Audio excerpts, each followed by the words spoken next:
Zsidó kérdés. Címszó a nagy enciklopédiából.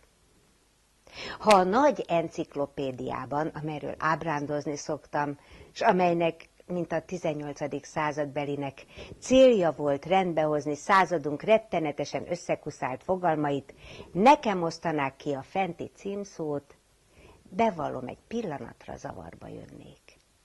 Nem azért, mint gondolnák, mert túl sok képzetet kelt és kapcsol a fogalom, inkább azért, mert túl keveset. Mihelyt megtisztítom a hozzáfűződő és nem odatartozó elemektől, vagyis mindattól a képzettől, amik minden egyéb hasonló komplexum magvát alkotják, s így nem megkülönböztető módon jellemzőek. Van japán kérdés, néger kérdés, még cigány kérdés is. Ellentétek, üldözések, féltékenykedések és félreértések ezekben is szerepelnek, mint mindenütt, ahol nehezen keveredő és faji önérzetében erős, tehát önmagát elkülönítő, ez rendkívül fontos, értsük meg, a gettó falait belülről épp úgy építették, mint kívülről, népféleség él úgynevezett idegen földön. Egy nagyon nehezen definiálható, s még így is inkább mennyiségi, mint minőségi jellegben értem a különbséget.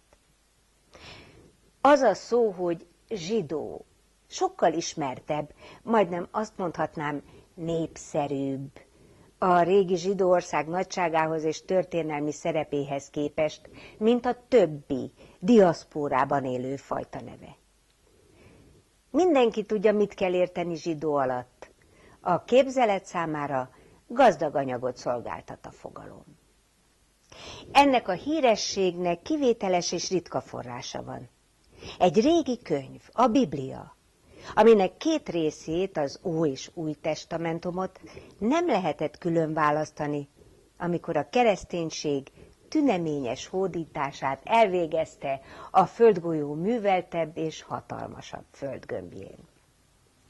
Bármi különösen hangzik, a zsidóságot, mint fogalmat, a forradalmi keresztény eszme tette közismerté és érdekessé. A buddhista Ázsiában és néger Afrikában nincs zsidó kérdés. Ez volna a fogalom képzetgazdagságának mennyiségbeli magyarázata. Sokkal furcsább és mulatságosabb a minőségbeli, bölcsészeti szakkifejezéssel az erkölcsi rész. Vannak, akik egész komolyan beszélnek, és köteteket írnak zsidó jellemekről, zsidó erkölcsről. A legérdekesebb egyikét egy Weininger nevű zseniálisan fantaszta antiszemita zsidó fiatalember, mintha valami létező személyt írnának le. Művész létemre képtelenségnek érzem az ilyen kontár szemléletet. Meggyőződésem, hogy két ember közt nagyobb különbség van, mint két fajta közt. A félreértés azt hiszem onnan származik, hogy ezek a képzeletnek személyre lévén szüksége ahhoz, hogy jellemezzen, a fajtának úgynevezett prototípusára gondolnak, és nem veszik észre, hogy a prototípus minden fajtánál torz figura, legjobb esetben komikus, legrosszabb esetben ellenszenves. Hibás lévén a kiindulás, a leggroteszkebb eredményt kapjuk. Kiderül, hogy a zsidókat nem lehet kibírni, mert nagyon anyagiasak, mert nagyon dogmatikusak, mert nagyon bátrak, mert nagyon gyávák, mert nagyon konzervatívak, mert nagyon forradalmárok, mert nagyon piszkosak, mert nagyon tiszták, és így tovább. Chestertonnak egy kedves anekdotája jut eszembe, amelyben egy általa nem ismert úrról számol be, akiről sokan beszélnek neki. A magasak nagyon alacsonynak mondták, az alacsonyak nagyon magasnak, a szőkék nagyon barnállották, a barnák nagyon szőkélték. A fantaszták száraz léleknek, a kereskedők hóbortos álmodozónak írták le. A végén az a gyanúja támadt, hogy egy nagyon rendes, normális, derék ember lehet az illető. Már most akár derék, akár nem derék, annyi bizonyos, hogy minden jellemző lehet rá, csak az nem, ahogy a lelkek viszonylagosságának törvénye szerint a sokféle lélekben tükröződik. Ha mégis van valami, az éppen az érzékenysége, amivel túl nagy fontosságot tulajdonít a róla szóló véleményeknek.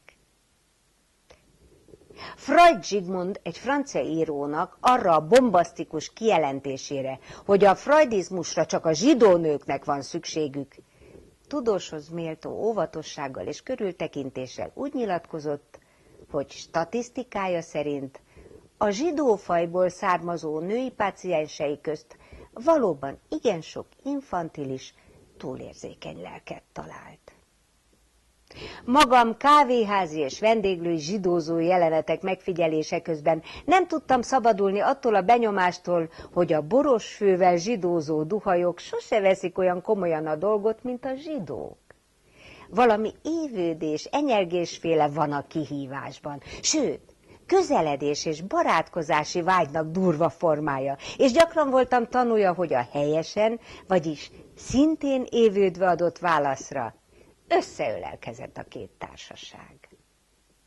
Mindezt persze az egész ügynek csak a ma műveltebb és művészibb színvonalú szemlélőinek magyarázom, akik eleven embert látnak zsidóban és nem zsidóban. Olyanoknak, akik két részre osztják ezt a gazdag és pompás világot, zsidóra és keresztényre, csak annyi mondani valóm van szerényen, hogy van természetes és nem természetes beosztás.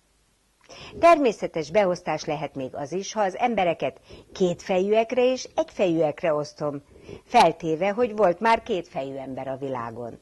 De azt mondani például, hogy kétféle ember van, olyan, akinek bibircsók van az orrán, és olyan, akinek tyúkszem van a lábán, azért helytelen és használhatatlan, mert lehet ember, akinek bibircsók is van az orrán, tyúkszem is van a lábán, viszont lehet, hogy egyikkel se rendelkezik.